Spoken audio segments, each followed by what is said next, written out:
Magandang araw po sa inyong lahat mga kababayan at welcome back dito po sa PNR at eto nga mga karibin natin.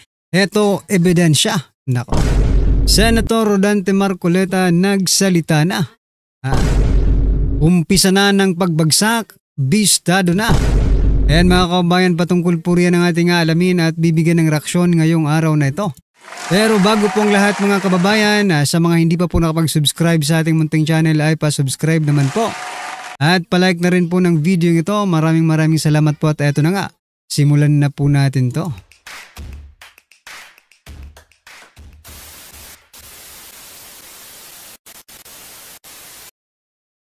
So yan mga kababayan, eto pasadahan po muna natin ang mga nagtitrending na balita dito po sa mundo ng social media. Nako, simula po nang nilabas ni Saldico ang kanyang video sa pag-amin kung sino po talaga ang mastermind. Nako. Ito na po ang sitwasyon ngayon ni Saldico. Tinutugis na. Aray ko po. Tinutugis na po si Saldico mga kababayan sa tulong ng Interpol. Nakipagkoordinasyon na ang pamahalaan sa Interpol upang matukoy ang eksaktong kinaroroonan ni Ko sa huling naiulat na nasa ibang bansa matapos umalis noong Agosto kasabay ng pag-init ng investigasyon sa flood control scandal. Nako. DOJ nakipag-ugnayan ang gobyerno sa Interpol para matunton si Saldico. Grabe po, no?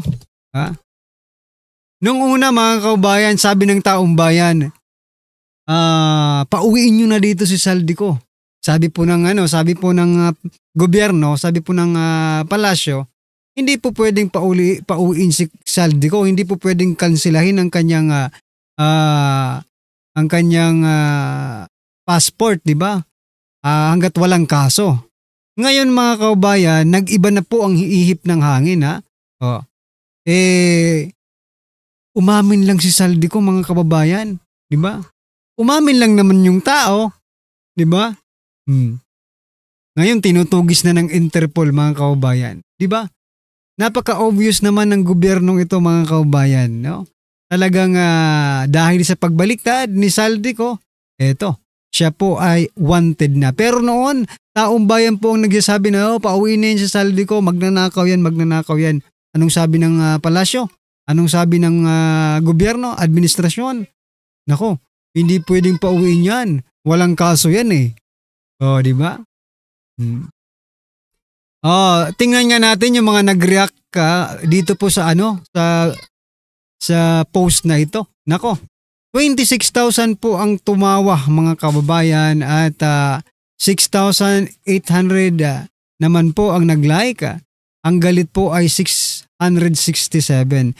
26,000, grabe naman po yan. Ano po ang naging komento ng ating mga kababayan? Ito, magbasa po tayo ng konti lang Biglang pinahanap para patahimikin. Oo nga no? Obviously, di ba? Bilis ng action Tagal-tagal na nagtatago, ngayon lang pahahanap. Galing naman. Wow, galit na galit ka. Nabuko ka na. Ayan, sabi po yan ni Unyarda. What the president wants, he gets. Ayon po yan kay Francis. Nako. Oo nga No? Ito pa mga kababayan, pasadahan din po natin. Si Claire Castro, nagtatanga-tangahan si Claire Castro. Sabi niya po dito, mga malita lamang ang ipinapakitang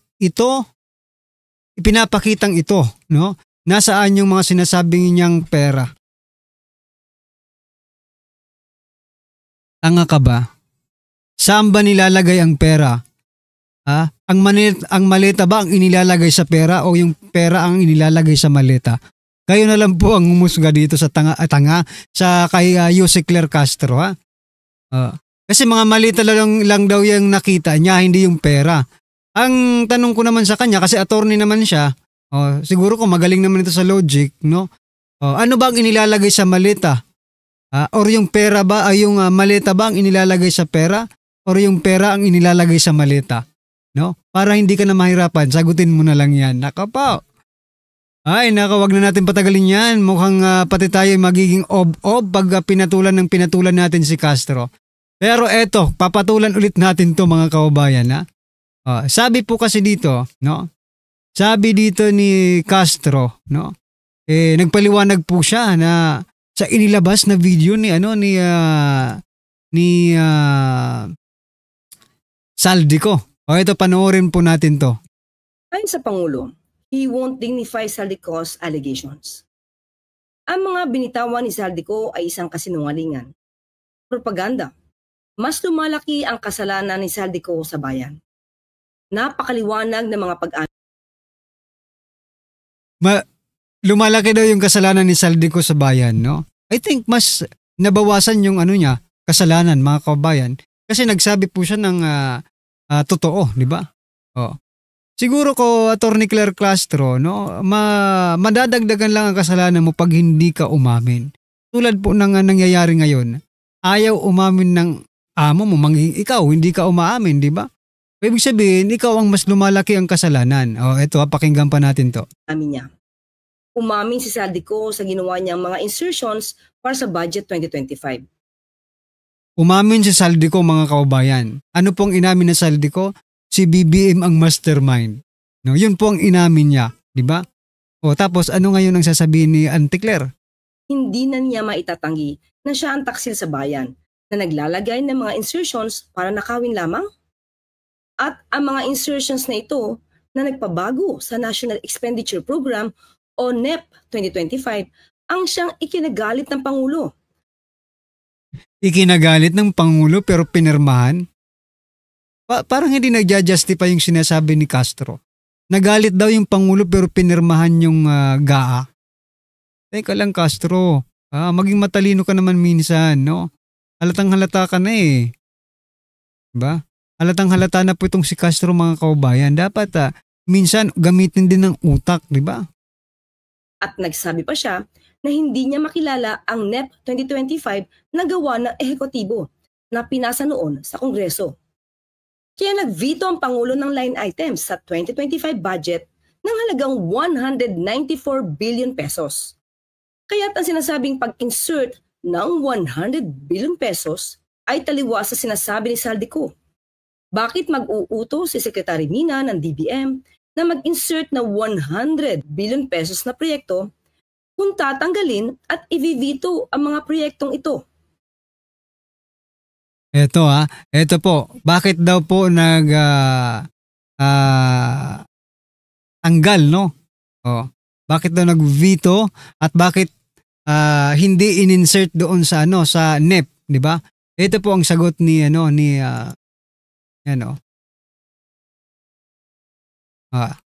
ito po ang sagot ni Sir Greco Beleca kung bakit sa NEP po, kung bakit sa NEP, okay? Kung bakit sa NEP sa NEP hindi in-insert, nag-insert si President Bongbong Marcos Jr. Kasi sabi po, bakit kailangan pa ipa-insert ni BBM kay Saldico ang 100 billion? Pwede naman niyang idaan sa NEP. Okay? Sabi po ni Beleca, dahil pag insertion si Saldico, Martin sa small committee lang ang kailangang makaalam. Pag dumaan sa NEP, mabubusisi at makikita ito ng buong Kamara at Senado. Ayan baka nasagot po natin yung tinatanong ni Castro. 'Di ba? Kung bakit walang insertion sa NEP? Kasi makikita nga ng buong bansa no? Ano bang insertion, 'di ba? Yan po ay patagong pag-insert ng pera ng bayan. So, secretly, 'di ba? Kapag inilagay mo yan sa NEP, no? Hindi na po yan secret, 'di ba? Hindi na po yan insertion. Kaya mag-insert ka doon, sa small committee para kayo-kayo lang ang nakakaalam. Ginagawa mo namang tanga ang taong bayan Castro, ginagawa mo namang tanga ang taong bayan. Samantala, mga kababayan, eto, si Ma'am Sas Rogando Sasot, mga kababayan, sumabog sa galit kay Bongbong Marcos. Ito yung post niya, basahin ko na lang po para sa inyo. Sabi niya po dito, si BBM daw nagpasabog ng anomalya sa flood control. Incorrect. Ayan na, incorrect. Ayan, no? Right after BBM make bida-bida the 5,500 flood control projects in his 2024 SONA, the people of the Philippines immediately raised the issue that this is fake. Sabi niya, I actually exposed a lot of flood control project that got bagged by construction companies of congressmen. My page for the motherland was mass reported for impersonation. Hence, I lost it. That was in October 2024. The BBM admin was so busy in removing Sara from the power equation, etc., etc. Okay? Yet, people keep exposing the anomalies in flood control project. What did BBM do during the time? He kept giving excuses. Nabangga ng barko, merong flood control na overwhelm lang. Diba? Yan po yung mga excuses ni President Bongbong Marcos Jr. Sabi po, then now, he is trying to be a hero. Oo nga parang sila ang lumalabas na hero mga kaubayan. Tain na. Okay? Sabi niya po tain na daw Hindi siya ang nagpasabog. Sabog lang talaga siya. Ayun sabog lang talaga siya. Ang siya ay si President Bongbong Marcos Jr. Di ba? Ay nako po. Tingnan nga natin yung mga nag-react dito. Nako. 20,000 po ang nag-like. Yung tumawa 19,000 yung nag-heart. 517, no? Yan lang po mga kaubayan. Napakalaki po ng percentage na ito, no? Hay nako. No? Hindi nyo talaga maluloko ang taong bayan sa pagkakataong ito, no? Hindi nila maluloko ang taong bayan sa pagkakataong ito sapagkat gising na pong taong bayan no? Sa mga ginagawa nila. Well, anyway mga kaubayan, ito pasadahan po natin ang video ito at bigyan po natin ng reaksyon. Ito na po. Tanging layunin ko lang talagang mahanap ko, matukoy ko, mahuli ko yung pinaka-mastermind. Alam ninyo kung sino yung credible na testigo Kapag yung kanyang dokumento o yung kanyang sasabihin ay adverse sa kanyang interest, mataas na uri yun. Tinawagan ko po si dating Speaker Martin Romualdez at nireport ko ang instruction ng Presidente to insert the 100 billion projects. At sinabi niya sa akin, what the President wants, he gets. Para sa bawat Pilipino, alam ko na buo ang galit ninyo sa akin ngayon. Nauunawaan ko rin kung bakit. Lalo na at malaki ang halagang nakataya. Pero bago kayo humusga, hayaan ninyong ipaliwanag ko ang buong katotohanan. Matagal akong hindi nagsalita dahil may direktang utos sa akin. Huwag nang bumalik ng Pilipinas at manahimik na lamang. Umalis ako noong July 19, 2025 para sa aking medical check-up. Nakaplanong bumalik pagkatapos ng SONA ni Pangulo. Pero habang papauwi na ako, tinawagan ako ni dating Speaker Martin Romualdez at sinabihan, stay out of the country. You will be well taken care of as instructed by the President. Noon naniniwala pa ako sa kanila, kaya't hindi ako bumalik. Tumikom ang aking bibig, sumunod ako, pero ang hindi ko alam, ibig pala nilang sabihin sa aalagaan ka namin ay gagamitin ako bilang panakipbutas sa kanilang kampanya laban sa korupsyon. Ginawa nila akong poster boy ng kanilang sariling kasinungalingan. Ngayon, hindi na ako mananahimik, ilalabas ko ang lahat ng katotohanan. May resibo, may ebidensya, at may pangalan. Nagsimula ito nung tumawag si Sekmina Pangandaman sa akin nung nag-umpisa ang BICAM process last year, 2024. Ang sabi niya, katatapos lang ng meeting nila ni Pangulo at may instructions na mag-insert o magpasok ng 100 billion worth of projects sa BICAM. At sinabi pa ni Sekmina, You can confirm with Yusek Adrian Bersamin dahil magkasama sila sa meeting ni Pangulong BBM noong araw na yon. Tinawagan ko po agad si Yusek Adrian Bersamin at tinanong ko kung may instruction nga ba ang Pangulo na magpasok ng 100 billion during their meeting. Ang sabi niya ay totoo nga po. Right after our conversation, tinawagan ko po si dating Speaker Martin Romualdez at nireport ko ang instructions ng Presidente to insert the 100 billion projects. Sinabi niya sa akin, what the President wants, he gets. After ng ilang araw, nag-set po ng meeting si Sekmina Pangandaman at Yusek Adrian Bersamin sa amin ni dating Speaker Martin Romualdez sa Aguado Building in front of Gate 4 ng Malacanang at nandun din po si Yusek Jojo Cadiz. During the meeting, binigay po ni Yusek Adrian Bersamin ang listahan na worth 100 billion. Tinanong ko po si Yusek Adrian kung saan galing ang listahan. Ang sagot niya, galing kay PBBM mismo at binigay niya ito mula sa brown leather bag. Nung sinabi po ni Yusek Adrian Bersamin yung brown leather bag, naalala ko noong nasa Singapore kami right after the elections, May 2022, sa Hilton Hotel, kami ni dating Speaker Martin and PBBM habang pauwi at pabalik ng Pilipinas, hinabol ng PSG ang brown leather bag at ang sabi ni PBBM, maiwan na lahat, wag lang ang brown leather bag. Kaya naniwala ko na utos talaga ito ng Pangulo. Pagkatapos ng ilang araw, I informed sina dating Speaker Martin Romualdez, Sekmina Pangandaman, Yusek Adrian Bersamin, and Yusek Jojo Cadiz na kung pwede 50 billion lang ang ipasok sa program funds dahil so sobra ang DPWH funds versus sa DepEd. In practice, hindi pwede na mas malaki ang budget ng DPWH kaysa edukasyon. And yung balance na 50 billion, ilagay na lang sa program funds for the 2025 budget. Dahil Office of the President din ang nagre-release ng lahat ng unprogram funds. Pagkatapos ng isang araw, tinawagan ako ni Sekmina at sinabi ang mensahe ng Pangulo. Ipasok ninyo yan dahil pinangako na sa akin ni Speaker Martin yan at hindi na pwedeng baguhin. Kumbaga, ang utos ng hari hindi pwedeng mabali. Again, I informed the Speaker and asked clearance about the instructions ng Pangulo. At sabi niya, wala tayong magagawa.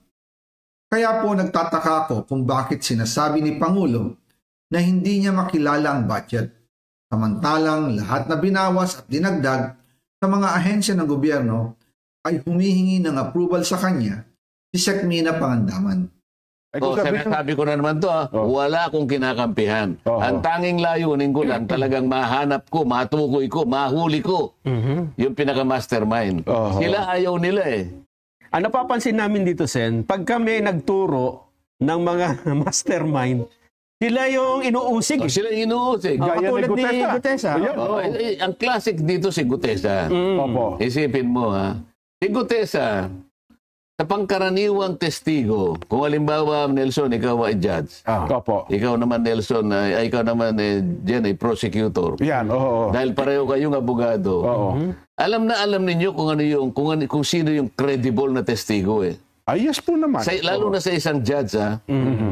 Kasi nakalagay sa ating batas na pang-ebidensya, yung law and evidence. Isang mataas na uri ng ebidensya, testimonial man yan o dokumento na gagamitin o ilalabas ng isang taong magpapasya na magiging witness, kapag yung kanyang dokumento o yung kanyang sasabihin ay adverse sa kanyang interest, mataas na uri yun. Ibig sabihin, mapapahamak siya. Si Gutesa, mapapahamak siya. Pero wala naman siya kinalaman. Dapat. Wala siyang gain. Wala siyang pakinabang. Wala siyang pakinabang. Una, wala siyang kinalaman doon eh. Naisip niya lang, naligalig siya. Ito palang ginagawa namin eh. Yan pala yung pinag-uusapan nila ron. Punto mahimik siya. Yung palang bulto-bultong, yung palang... Mala-melata. Mali-malitang pera pala na dinahakot namin. Ito pala yung pinag-uusapan doon. Paano na yung bansa natin pagka ganito? Anong pakikinabangan niya? Wala. Totoo po. Pero ang magiging disgrasya sa kanya, marami. Laki. Hindi lang sa kanya, kundi sa pamilya niya. Yun ang isang credible na witness. Wala siyang motibo eh. Pansarili, wala. Pero siya yung siyang inuusig ngayon. Hindi ka. Fraudulent ka niya yung kasi yung nagnotaryo hindi siya pumirma. Oo daw. Inahanapan ho ng butas, isa ngayon ang inuusig. Diyan mahalata mo na yan. Kahit saan po kayo pumunta na mataong lugar, lalong-lalo na po sa mga syudad na pinapaligiran ng mga city hall, nandyan po nakapaligid ang mga notaryo publiko. Naging cottage industry na po yan. Magpanotaryo ka dyan, nagpapaligsahan pa sila Meron pa silang tagatawag. Notaryo. May nakalagay pang paske. Totoo po yan. Notary Public 24/7. Walang tulugan to. Pupunta ka roon. Saka gusto mong makapag-notaryo ka. Kung meron siyang maliit na bintana roon, lahat ng papeles mo, iaabot mo sa kanya.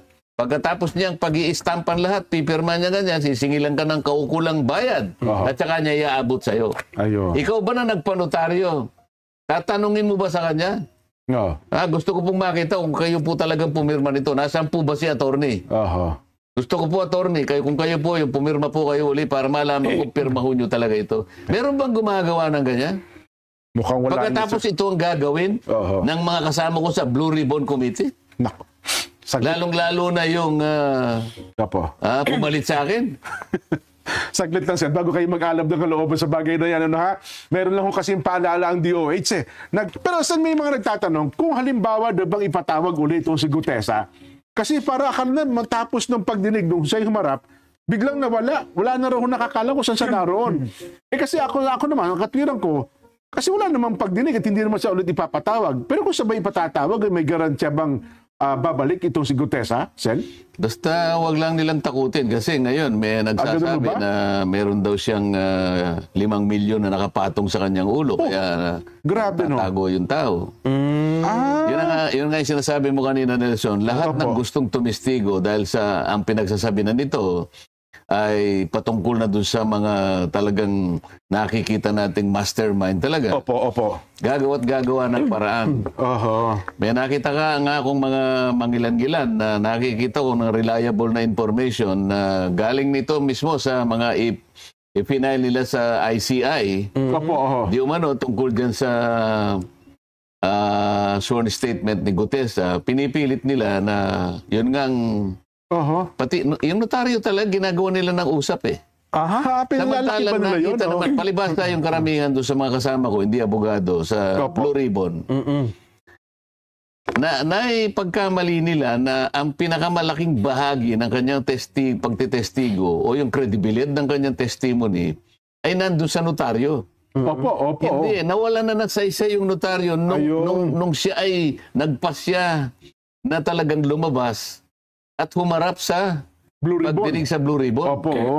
Wala nang issue ang notaryo doon kung tutuusin mo Ang testimony niya ay binigay, binasa niya, at nagkaroon sila ng pagkakataon na tanungin siya.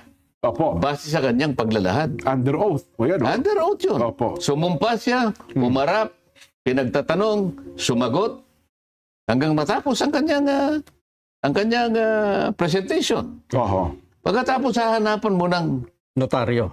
Wala nang say-say yung notaryo. Hindi nila maintindihan yun, pero pinipilit nilang gawan ng paraan para sa ganun, maipakita sa kaisipan ng publiko na akala mo may kaugnayan pa yung notaryo. Parang vital talaga, no? Kung halimbawa hindi siya humarap, baka sakali. Baka sakali lang. Yung dokumento lang ay sinabmit. Kung dokumento lang ay sinabmit. Pero hindi po pwedeng hindi siya doon. Kasi nga, sino magpapatunay kung hindi siya darating din? Susumpa pa rin siya na ako po ang may pirma dito sa sworn affidavit na ito.